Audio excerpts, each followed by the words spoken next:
In this video, we're going to be doing a head-to-head matchup between the Lennox SL25XPV and the Amana ASZV9. These are both inverter-driven heat pump systems. We're going to be going over their efficiency ratings, their cold weather performance, as well as their hot weather performance. We're going to talk about which systems qualify for the Heat Pump Inflation Reduction Act tax credits that are currently available and which systems do not. We're going to talk about the general features that these share, as well as maybe some of their differences that can help you to decide which system is going to be best for your specific situation in your specific climate, because our recommendations always vary by climate, because some systems keep up in colder climates better and some systems keep up in warmer climates better. But before we get started, if you're tuning into this channel for the first time and you haven't done so already, please smash that like button for the algorithm and consider subscribing to the channel if you haven't done so already. We put out daily and weekly content on how you can get the best HVAC for your home. So if you're in the market for HVAC system replacement and you're looking to stay up to date on the latest in HVAC trends, that's what we talk about on this channel. And again,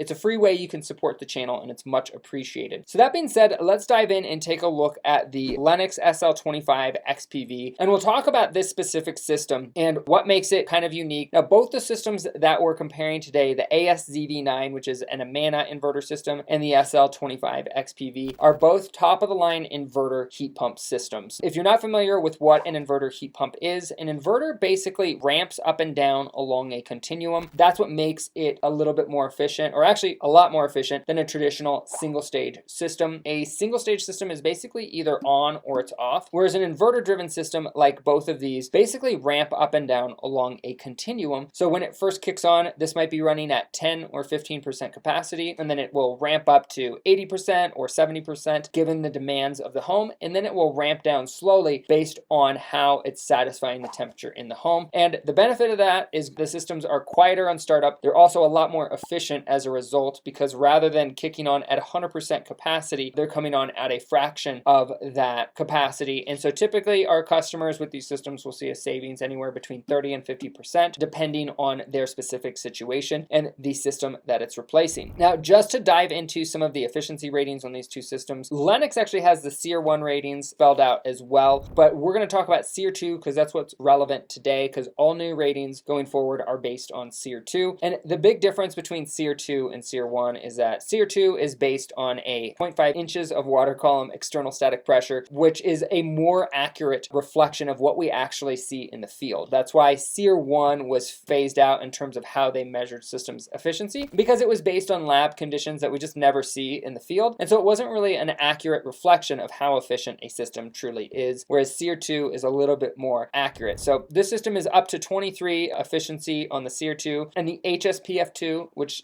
stands for Heating Seasonal Performance Factor. This is a heat pump rating, is up to 10.3. Now, one of the benefits of this higher rating is that this is what qualifies the system for some tax credits in colder climates, whereas the ASZV9 does not qualify in the northern climates, and I'll explain that a little bit later. Diving into the Amana system, you can see that this is up to 22.5 on the SEER 2 ratings, and it's also inverter driven, just like the system. Where you see something that says up to and then a rating, the reason there's a variance in the rating, I have the tax credit ratings for this Lennox system pulled up, and you can see here, the SEER 2, the EER2 rating, and the HSPF2 ratings all vary based on which furnace it's paired with, which coil it's paired with, all for the exact same. This is the 3-ton version of that condenser. And the reason that the efficiency will vary between those systems is that you have a different blower motor, you have a different coil, you have a different coil size. So those are things that all play into those ratings, and that's why that SEER rating is going to fluctuate up or down, and you'll see it always listed as a up to 23 or 22 or whatever the max SEER 2 rating is available in that product line, and then it will vary from there based on the individual matchup. And as you can see, it's normally pretty minor, whereas like this system has a 22.2 SEER 2 rating, but then if you look at this other coil and furnace matchup, it drops down to 20.8 on the SEER 2 rating, which is a little bit of a difference in terms of efficiency, but that's where that fluctuation comes in. One of the things that both these systems have in common that I really like, both inverters, they also both have electronic expansion valves incorporated into the system. If you're not familiar with what an electronic expansion valve is, the Lennox system, it's actually on the outdoor unit, kind of in this chart right here, it points out where the electronic expansion valve is. But what an electronic expansion valve does is it opens and closes to meter the flow of refrigerant inside the circuit, and that's how it maximizes maximizes efficiency by comparison with a TXV, which is a thermostatic expansion valve. And the reason that that's relevant is that that is how the system is actually better at heating or better at cooling, in addition to being more efficient. One of the things that is a common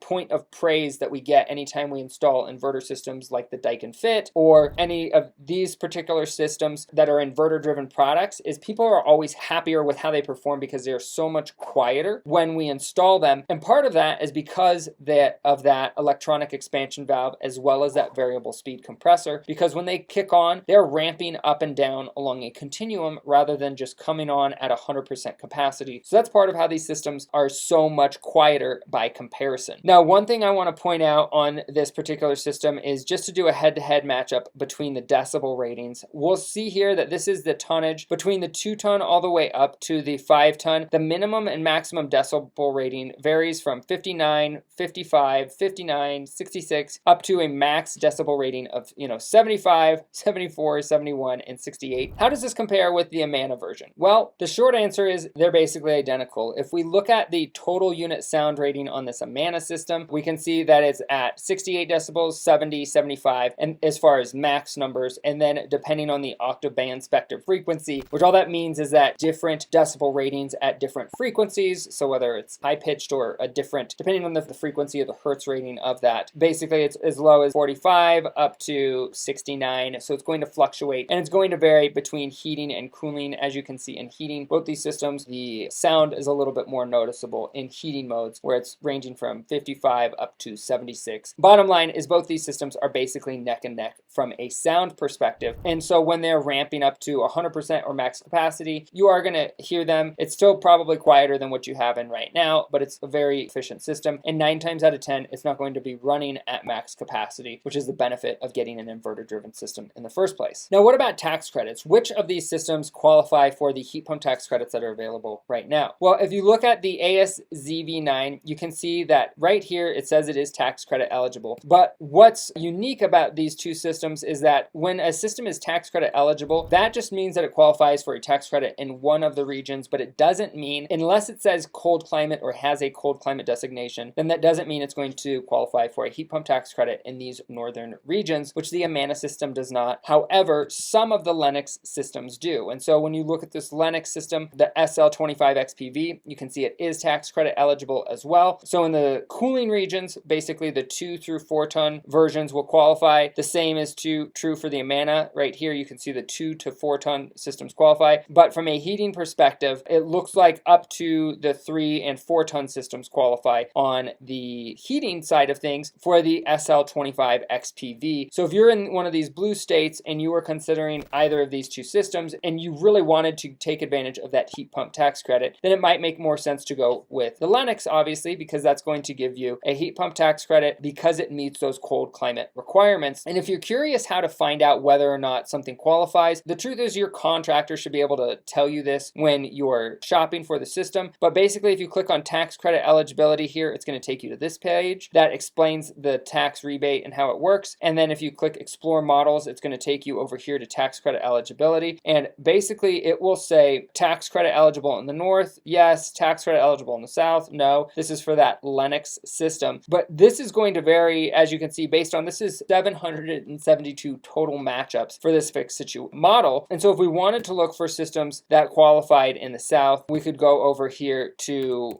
filter out systems that qualify in the southern regions, and we would just be able to filter those out. And then we would have, as you can see, there's 149 systems that qualify based on various matchups. This is a 3-ton condenser, this is a 2-ton condenser, but it's going to vary. But as you can see, if it qualifies in the south, it doesn't actually qualify in the north. That has to do with the combination of the indoor furnace, the indoor coil, and the specific matchup between these specific units. But again, both these systems have very high efficiency ratings. You really couldn't go wrong with either of these. One thing to consider in that I want to talk about briefly is what makes a system qualify for that cold climate tax credit has to do with something called coefficient of performance and heating data. And so we're going to talk about that now. But before we do that, if you haven't done so already, and if you're enjoying this content so far, please smash that like button for the algorithm. And again, consider subscribing to the channel if you haven't done so already. It takes a lot of time and energy to put out content like this. And so if you find this content useful and helpful, it's a free way you can show your support. So looking at this heating data that we have here, this is for the Amana ASZV9. The reason the system doesn't qualify is based on this chart right here. Now, this might look like a bunch of random numbers and you have no idea what this means. Don't worry, I'll break it down for you. At the top here, this is your outdoor ambient air temperature in Fahrenheit. So if we look at this number here, this is 5 degrees Fahrenheit, this is 47 degrees Fahrenheit, and at 47 degrees Fahrenheit, there's only two columns we're really going to pay attention to for the purposes of this video, and that's this BTU per hour column. So this actually means 23.2, that's actually expressed in thousands of BTU per hour, so that would be 23,200 BTUs per hour in terms of total capacity at 47 degrees Fahrenheit for this Amana system. And then this number right here is COP, and that stands for coefficient of performance. Now, what does that mean? Well, COP is a reflection of how many watts of heat are produced from 1 watt of electricity. And so COP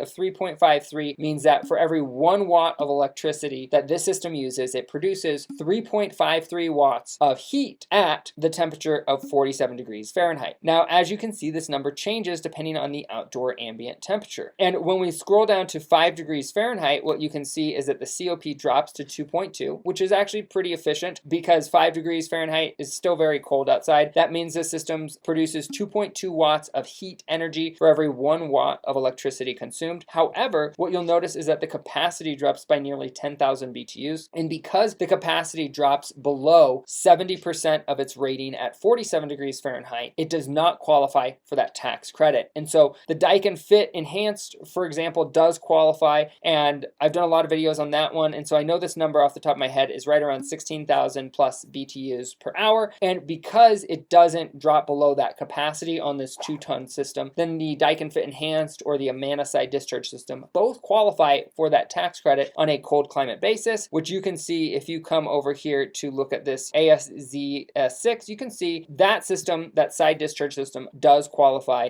for a tax credit because it's a side discharge system and it maintains capacity at those colder temperatures. But that's the real difference that you want to pay attention to, and that's why the systems, at a glance, you might think, oh, both these systems are a 2-ton system is just a 2-ton system, but they're actually not all created equal in terms of their actual performance data. And the tax credits have made this a little bit more evident because there's some minute differences between the systems in terms of their performance at cold temperatures that will determine whether or not a system qualifies. The bottom line is that both of the systems perform very well in the higher ambient temperatures, so that's why there's variations that qualify in the southern regions. So if you're in a state like Phoenix, Arizona, or you're Las Vegas, Nevada, or the high desert of California, someplace in Texas where it's super hot, anywhere in Florida, either of these systems are going to work great. You're not really worried about cold ambient capacity, but I always like to touch on that just to give you kind of an understanding of what makes each of these systems different. And again, I'll make sure to link all these resources in the description for your convenience. So if you want to check this stuff out for yourself, you can. Again, your local contractor, whoever you're working with, will be able to tell you which systems do and don't qualify. So you don't have to do that research if you don't want to, but just keep that in mind that we will link those as a resource, but a local contractor should be able to help you navigate this process. If you're in the model or in the market for either of these systems, they should know what does and doesn't qualify in your specific region. And if you happen to be in the market for HVAC system replacement, or if you just recently moved and you need a permanent HVAC company to take care of your regular maintenance and service, click the link in the description below to be connected with a local contractor in your area. We've actually teamed up with a handpicked group of contractors nationwide that maintain the highest customer service ratings on Google, as well as technical excellence. So if you've watched this show and you thought, wow, I'd really like to work with these guys, but it's too bad that they only service a few select areas, I feel you, and that's why we've decided to partner with the best local contractors nationwide in your area, some of which have even been featured on our show. This way, you can find a contractor that's familiar with the latest technology, whether that's cold weather heat pumps or inverter-driven heat pumps that work well on battery backup or solar or inflow radiant heat or any other technology that's specific to your climate or your region. We're partnering with those contractors. So click the link in the description to request an appointment with us or with a vetted HVAC Dope Show contractor in your area. So we hope you found this content helpful, and if you did, please make sure you smash that like button and subscribe to the channel. And as promised earlier, there's a few videos popping up on the screen about heat pump efficiency ratings, as well as some other videos that YouTube thinks you should watch. So make sure you check those out if you haven't done so already, and we will catch you on the next episode.